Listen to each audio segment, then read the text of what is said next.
महर्षि कश्यप की पत्नी दक्ष पुत्री दीति के गर्भ से 2 महान पराक्रमी बालकों का जन्म हुआ। इनमें से बड़े का नाम हिरण्यकश्यप और छोटे का नाम हिरण्याक्ष था। दोनों भाइयों में बड़ी प्रीति थी। दोनों ही महाबलशाली, अमित पराक्रमी और आत्मबल संपन्न थे। दोनों भाइयों ने युद्ध में देवताओं को पराजित करके स्वर्ग पर अधिकार कर लिया। एक समय जब हिरण्याक्ष ने पृथ्वी को पाताल में ले जाकर छिपा दिया, तब भगवान विष्णु ने वराह अवतार लेकर पृथ्वी की रक्षा के लिए हिरण्याक्ष का वध किया। अपने प्रिय भाई हिरण्याक्ष के वध से दुखी होकर हिरण्यकश्यप महेंद्राचल पर्वत पर चला गया। वो भगवान विष्णु द्वारा अपने भाई की हत्या का बदला लेने के लिए ब्रह्मा जी की घोर तपस्या करने लगा।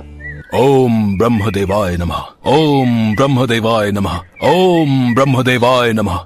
यही सही समय है दैत्यों को परास्त करने का। हिरण्यकश्यप अपने राज्य में नहीं है। देवराज इंद्र, फिर तो हम दैत्यों पर आक्रमण कर देते हैं। इस तरह विचार करके देवताओं ने हिरण्यकश्यप के राज्य पर आक्रमण कर दिया और उन्हें राज्य विहीन कर दिया। दैत्यगण इस युद्ध में पराजित हुए और पाताल लोक को भाग गए। देवराज इंद्र, लगता है सारे दैत्य डरकर पाताल लोक में जाकर छिप गए हैं। बस हिरण्यकश्यप की पत्नी कयाधु ही महल में शेष है। हिरण्यकश्यप की पत्नी कयाधु को बंदी बना लो। देवराज इंद्र ने हिरण्यकश्यप के महल में प्रवेश करके उसकी पत्नी कयाधु को बंदी बना लिया। कोई बचाओ, मेरी रक्षा करो। नहीं, हम एक दैत्य की पत्नी को यूं खुला महल में नहीं छोड़ सकते। ये हम सभी देवताओं के लिए हानिकारक है। देवराज इंद्र कयाधु को बंदी बनाकर ले जाने लगे। तभी रास्ते में उनकी देवर्षि नारद से भेंट हो गई। नारायण नारायण। देवराज इंद्र, कयाधु को कहाँ लेकर जा रहे हो? देवर्षि नारद, इसके गर्भ में हिरण्यकश्यप का अंश है। अगर वो जीवित रहा तो एक दैत्य और जन्म ले लेगा। मैं ऐसा कदापि नहीं होने दूंगा। नहीं देवराज इंद्र, कयाधु के गर्भ में पल रहा शिशु आगे चलकर भगवान विष्णु का परम भक्त बनेगा। इसे मारना तुम्हारी शक्ति के बाहर है, अतः इसे छोड़ दो। नारद जी के कथन का मान रखते हुए इंद्र ने कयाधु को छोड़ दिया और वापस चले गए।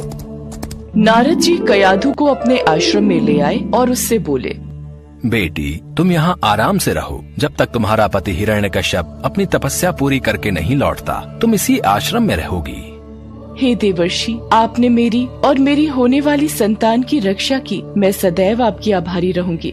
कयाधु उस पवित्र आश्रम में नारद जी के सुंदर प्रवचनों का लाभ लेती हुई सुखपूर्वक रहने लगी, जिसका गर्भ में पल रहे शिशु पर भी गहरा प्रभाव पड़ा। भगवान विष्णु के नाम का जाप कयाधु और उसके होने वाले बच्चों के कानों में सदैव पड़ता था। धीरे धीरे समय बीता और कयाधु ने एक पुत्र को जन्म दिया, जिसका नाम प्रहलाद रखा गया। इधर हिरण्यकश्यप की कठोर तपस्या पूरी हो चुकी थी। ब्रह्मा जी प्रकट हुए।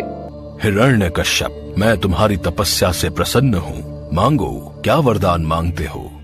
ब्रह्मदेव, मुझे ऐसा वरदान दीजिए, मुझे न कोई घर के भीतर मार सके, न घर के बाहर, न अस्त्र से, न शस्त्र से, न दिन में न रात में, न मनुष्य से और न पशु से, न आकाश में न पृथ्वी में। ठीक है पुत्र, यदि तुम्हारी ऐसी ही इच्छा है तो मैं तुम्हें ये वरदान प्रदान करता हूँ। वरदान मिलने के बाद हिरण्यकश्यप को अपने ऊपर अहंकार हो गया और वो तीनों लोगों पर अत्याचार करने लगा। कुछ समय के बाद कयाधु भी प्रहलाद को लेकर राजमहल में आ गई। भक्त प्रहलाद शिक्षा दीक्षा ग्रहण करने गए तो वहाँ भी वो श्री हरि का नाम ही जपते थे। जब ये बात हिरण्यकश्यप को पता चली तो वो क्रोध में आ गया। अरे, ये बड़ा दुरात्मा है, इसको मार डालो। अब इसके जीने से कोई लाभ नहीं है, क्योंकि ये शत्रु प्रेमी तो अपने कुल का ही नाश करने वाला हो गया है। नहीं नहीं स्वामी, ऐसा मत कीजिए। मेरे लाल, मेरे बालक को छोड़ दीजिए। ये आपका पुत्र है। सैनिकों ने प्रहलाद को अनेकों प्रकार से मारने की चेष्टा की, पर उनके सभी प्रयास श्री हरि की कृपा से असफल हो जाते थे। हिरण्यकश्यपु ने प्रहलाद के हाथ पैर बांधकर समुद्र में फेंकवाया, विषैले सांपों से डसवाया और पर्वत शिखर से गिराया, पर भगवान विष्णु के आशीर्वाद से प्रहलाद को कुछ भी नहीं हुआ। विष मिला भोजन खाने के बाद भी प्रहलाद पर कोई असर नहीं हुआ। जब प्रहलाद को मारने के सब प्रकार के प्रयास विफल हो गए, तब हिरण्यकश्यप की बहन होलिका उसके पास आई और बोली, भैया, आप निश्चिंत रहिए, मैं प्रहलाद को गोद में लेकर अग्नि में बैठ जाऊंगी। आपको याद है ना, मेरे पास ब्रह्मा जी द्वारा दी हुई वह शॉल है, जिसे ओढ़कर मेरे ऊपर अग्नि का कोई प्रभाव नहीं होता। यदि ऐसा है होलिका, तो मैं अभी सैनिकों को आदेश देकर बड़ी मात्रा में अग्नि जलाने का प्रबंध करवाता हूँ। इसके पश्चात होलिका प्रहलाद को अपनी गोद में लेकर प्रज्वलित अग्नि में प्रवेश कर गई, पर ईश्वर की कृपा से प्रहलाद को कुछ भी नहीं हुआ और होलिका जलकर भस्म हो गई। क्या होलिका अग्नि में जलकर भस्म हो गई? इसी समय प्रहलाद को पकड़कर मेरे सामने लाओ। प्रणाम पिताश्री, जय श्री हरि। दुष्ट, तू निर्लज पापी है। मेरे सामने खड़े होकर तू उस हरि का नाम ले रहा है जिसके बल पर तू ऐसी बहकी बहकी बातें करता है। तेरा वो ईश्वर कहाँ है? पिताश्री, श्री हरि तो सभी जगह स्थित हैं। वो सब जगह है तो क्या इस महल में भी है? जी पिताश्री, इस महल में भी है। वो यदि यहाँ है तो मुझे इस खंभे में क्यों नहीं दिखाई देता?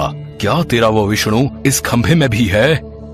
जी पिताश्री, मुझे तो मेरे प्रभु श्री हरि इस खंभे में भी दिखाई दे रहे हैं। इस विष्णु भक्त प्रहलाद को इस खंभे से बांध देता हूँ। देखता हूँ तेरा हरि तुझे कैसे बचाता है। तभी कयाधु दौड़ती हुई आती है और हिरण्यकश्यप से विनती करने लगती है।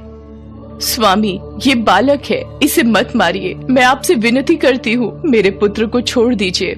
नहीं, ऐसा नहीं हो सकता। अगर इसका हरि से बचाना चाहता है तो इस खंभे में से बाहर आएगा।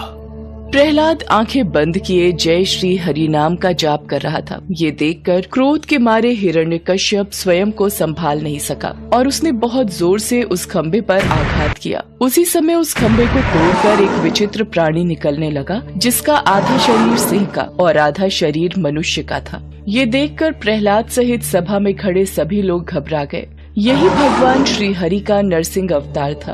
उनका रूप बड़ा भयंकर था। उनकी तपाए हुए सोने के समान पीली पीली आंखें थीं। उनकी दाढ़ें बड़ी विकराल थीं और वे भयंकर शब्दों से गर्जन कर रहे थे। उनके निकट जाने का साहस किसी में नहीं हो रहा था। ये देखकर हिरण्यकश्यप सिंहनाद करता हुआ हाथ में गदा लेकर नरसिंह भगवान पर टूट पड़ा। तब भगवान नरसिंह और हिरण्यकश्यप के बीच युद्ध आरंभ हो गया। नरसिंह भगवान ने हिरण्यकश्यप को झपट कर दबोच लिया और उसे सभा की चौखट पर ले जाकर अपनी जांघों पर गिरा लिया और बोले, हे हिरण्यकश्यप, ब्रह्मा जी के वरदान का आदर करते हुए मैं तेरा वध कर रहा हूँ। न दिन है न रात है, संध्या बेला है, न घर के भीतर न ही बाहर। मैं तुझे चौखट पर मार रहा हूँ। न ही मनुष्य और न ही पशु, बल्कि मेरा आधा शरीर मनुष्य और आधा शरीर पशु का है। मैं तुझे किसी अस्त्र या शस्त्र से नहीं, बल्कि मैं तुझे अपने नाखूनों से मार रहा हूँ। इतना कहते ही नरसिंह भगवान ने अपने नाखूनों से हिरण्यकश्यप के कलेजे को फाड़कर उसे पृथ्वी पर पटक दिया। फिर वहां उपस्थित अन्य असुरों और दैत्यों को खदेड़ कर मार डाला। भगवान नरसिंह का क्रोध बढ़ता ही जा रहा था। वे हिरण्यकश्यप के सिंहासन पर विराजमान हो गए। उनकी क्रोधपूर्ण मुखाकृति को देखकर किसी को भी उनके निकट जाकर उनको प्रसन्न करने का साहस नहीं हो रहा था। देवताओं के आग्रह पर माता लक्ष्मी उनके निकट आईं और भगवान के उग्र रूप को देखकर वे भी भयभीत हो गईं। तब ब्रह्मा जी ने प्रहलाद से कहा, पुत्र प्रहलाद, अब तुम ही भगवान नरसिंह को शांत कर सकते हो। जाओ, उनके समीप जाओ। प्रहलाद भगवान नरसिंह के समीप जाकर हाथ जोड़कर उनके चरणों में बैठ गए और भगवान नरसिंह के क्रोध को शांत किया। तत्पश्चात भगवान नरसिंह प्रहलाद को प्यार करने लगते हैं और प्रहलाद के आग्रह पर वो भगवान विष्णु के रूप में आते हैं और प्रहलाद को आशीर्वाद प्रदान कर अंतर्ध्यान हो जाते हैं।